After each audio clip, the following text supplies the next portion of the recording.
Valentine day week चल रहा है और वैलेंटाइन वीक में लगातार हम बातचीत कर रहे हैं। हमारे साथ वर्षा प्रधान जी हैं।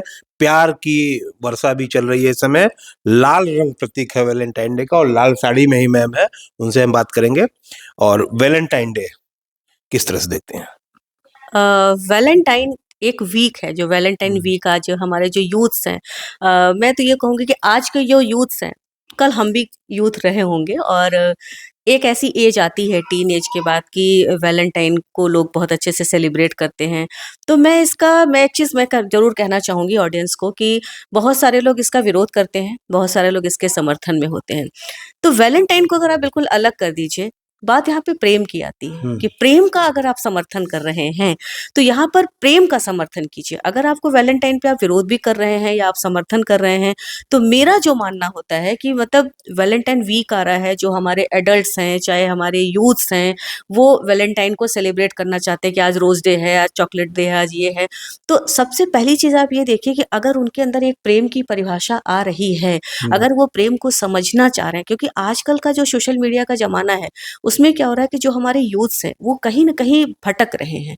वो अपने रिलेशनशिप को भी लेकर के भटक रहे हैं। तो मैं वैलेंटाइन को ऐसी निगाह से देखती हूँ, साहित्य पे अगर जाते हैं, तो सबसे पहली चीज़ जो हमारे रस हैं, उन रसों में आप श्रृंगार रस को उठा लीजिए। श्रृंगार रस में क्या है? वो सारी चीज़ें प्रेम से ही तो परिभाषित है, क्योंकि श्रृंगार रस का जो स्थायी भाव है वो रति है। लेकिन श्रृंगार रस को भी आप एक चीज़ और देखिए कि सारे जो रस हैं, उनको कहीं भी 2 विभागों में विभाजित नहीं किया गया है। पर आप श्रृंगार रस को देखिए कि श्रृंगार रस को 2 विभागों में विभाजित कर दिया गया, संयोग श्रृंगार और वियोग श्रृंगार।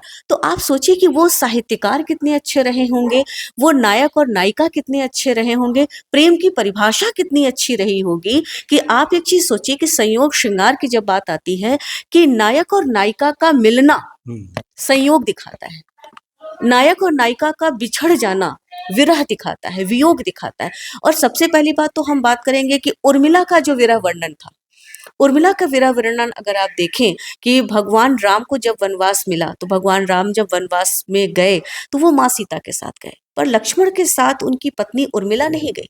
तो उर्मिला का नहीं जाना, उस विरह में भी कितना प्रेम था, उस प्रेम को समझना। इसलिए मैं वैलेंटाइन को बस एक चीज़ कहना चाहती हूँ कि वैलेंटाइन का आप विरोध ना करें, तो समर्थन भी ना करें और विरोध भी ना करें। बस एक चीज़ आपको समझनी है, प्रेम की परिभाषा क्या है, प्रेम की पराकाष्ठा क्या है। जिस दिन आप प्रेम को समझ जाएँगे, आपके अंदर का विरोध भी खत्म हो जाएगा, आपके अंदर का समर्थन भी खत्म हो जाएगा, आपके अंदर सिर्फ़ एक चीज़ आ जाएगी, समभाव आपके अंदर आ जाएगा। नहीं, सोशल मीडिया तो बहुत कुछ चलता है। शुरुआत फ्लावर से किए हैं, खत्म फ्लेवर पे करेंगे, इस तरह की भी बातें होती है। क्या इशारा है, आप खुद समझते हैं? जी।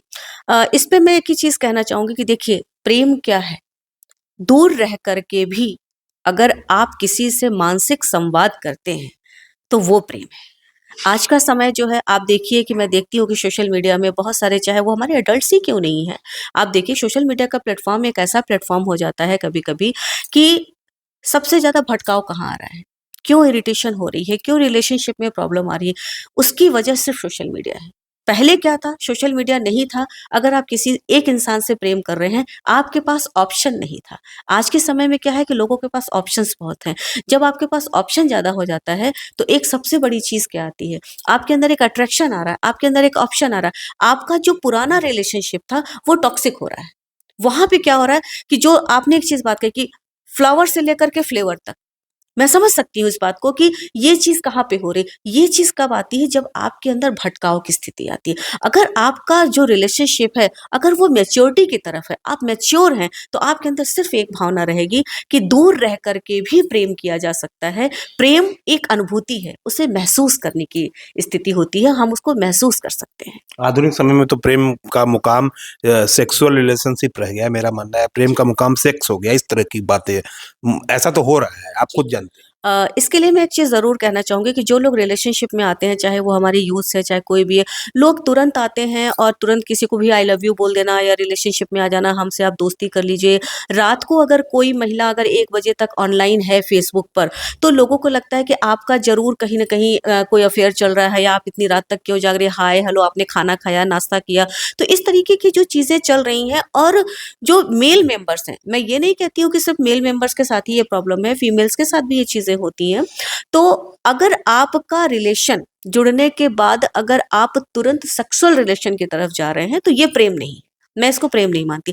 प्रेम की परिभाषा ही बहुत अलग है कि आप एक-दूसरे को समझें, और जब आपका ये चीज़ क्यों आती है, जहाँ पे आप अनमैच्योर होते हैं, जहाँ पे आपके अंदर मैच्योरिटी नहीं होती। अगर आप मैच्योर हैं, तो आपके अंदर ये भावना आएगी ही नहीं, क्योंकि आप अपने पार्टनर को हमेशा सेफ साइड में लेकर के चलेंगे। और अगर आप अपने पार्टनर के प्रति ही लॉयल नहीं हैं, आप सेफ नहीं हैं, फर्स्ट मीटिंग, सेकंड मीटिंग में अगर आप इस कंडीशन में आ जाते हैं, तो इसको मैं प्रेम की परिभाषा नहीं कहती। लोग तो कहते हैं कि मैं करूँ तो कैरेक्टर ढीला और श्री कृष्ण करे तो रासलीला। हाँ, ये चीज़ मैं आपको ज़रूर बताना चाहूँगी कि आप एक चीज़ देखिए कि लोग कृष्ण और राधा का उदाहरण लेते हैं कि कृष्ण ने भी ये चीज़ की, उनकी जो है 16,000 रानियाँ थीं और उन्होंने मीरा से भी प्रेम किया, उन्होंने रुक्मिणी को भी अपनी पत्नी बनाया, राधा से उन्होंने प्रेम किया।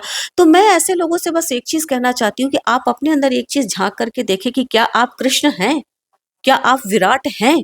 कृष्ण कौन है? कृष्ण है विराट, जो समस्त संपूर्ण शक्तियों को चलाने वाला है। और वो 16,000, आज मैं आप एक चीज़ लोगों को यही बताना चाहती हूँ कि अगर कृष्ण की बात आती है, 16,000 उनकी जो रानियाँ थीं, वो 16,000 हैं क्या? 16,000 कलाओं के मालिक थे वो। 16,000 रानियाँ, उनकी 16,000 शक्तियाँ थीं, और वो 16,000 शक्तियाँ हमारे शरीर के भीतर हैं। हमारे शरीर के भीतर कहाँ है? हमारे गले का जो हिस्सा है, ये गले का पूरा हिस्सा राधा कृष्ण का है। यहाँ पर 16,000 नाड़ियाँ हैं, और 16,000 नाड़ियाँ, 16,000 शक्तियाँ, 16,000 रानियाँ, ये 16,000 कलाओं के मालिक थे प्रभु श्री कृष्ण। इसीलिए उन्होंने 16,000 कलाओं के साथ-साथ 16,000 रानियों को अपनी पटरानी बनाया। नहीं, हमारा भी एक दौर था, आपका दौर तो काफ़ी पहले का रहा होगा। उस दौर में होता था कि रूह से प्यार करते थे, अब तो सबको जिस्म चाहिए। ज़्यादातर तो ये केस हो गया है, हर कोई जिस्म से प्यार कर रहा है। इसी के लिए तो मैंने आपसे एक चीज़ कही ना कि सोशल मीडिया के ज़माने में लोग ऑप्शन ढूँढते हैं। पहले प्रेम प्रेम था, अब है? जी, नहीं, है, पर वास्तविकता ये है कि मुझे लगता है कि आज का, मैंने एक चीज़ जो बोली कि सोशल मीडिया के प्लेटफ़ॉर्म पे जब आप आते हैं, तो आपके अंदर बस एक चीज़ क्या आती है कि एक अट्रैक्शन आता है। लोगों को ये, क्योंकि आज के समय में लोगों को ये नहीं पता है कि अट्रैक्शन और प्यार क्या है।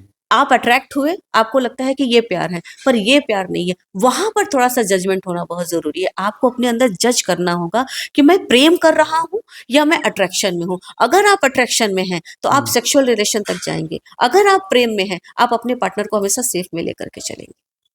वीक पे बात करते हैं, रोज़ डे होता है और आज तो प्रॉमिस डे है और उसके बाद हग डे, टेडी डे, किस डे आता है?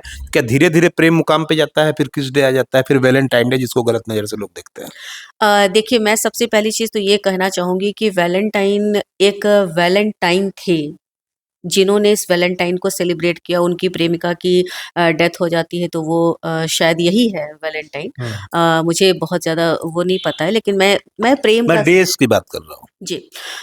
देखिए, प्रेम की शुरुआत कहाँ से होती है? सबसे पहली चीज़, अगर आप देखें कि हिंदी साहित्य की बात अगर आप उठाएँ, तो वहाँ पे आप एक ही चीज़ कहेंगे कि प्रेम हमेशा आँखों से शुरू होता है, नैनों से शुरू होता है, अगर साहित्य की बात गुनाहों करें। की देवता की अगर हम बात करें, जी। सुधा और चंदन। सुधा और चंदन की बात करें, या एक बहुत अच्छी फ़िल्म आई थी, आपने देखा होगा, नदिया के पार।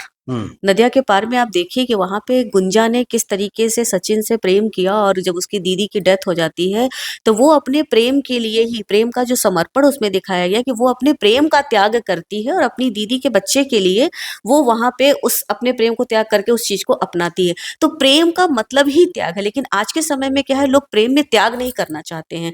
उनको लगता है कि अगर एक ऑप्शन खत्म हुआ तो दूसरा ऑप्शन हमारे लिए तैयार है। तो ऑप्शन वाली जो चीज़ें होती हैं, वो चीज़ें आपके जीवन में आपको आगे नहीं बढ़ने देती हैं।